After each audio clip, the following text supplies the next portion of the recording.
Bumuhos na nga ang malakas na ulan. Ayan, halos wala nang makita.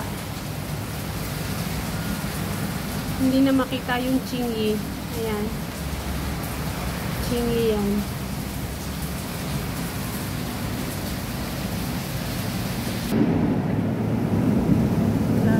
Ang lakas ng ulan. Kawawang mga bata.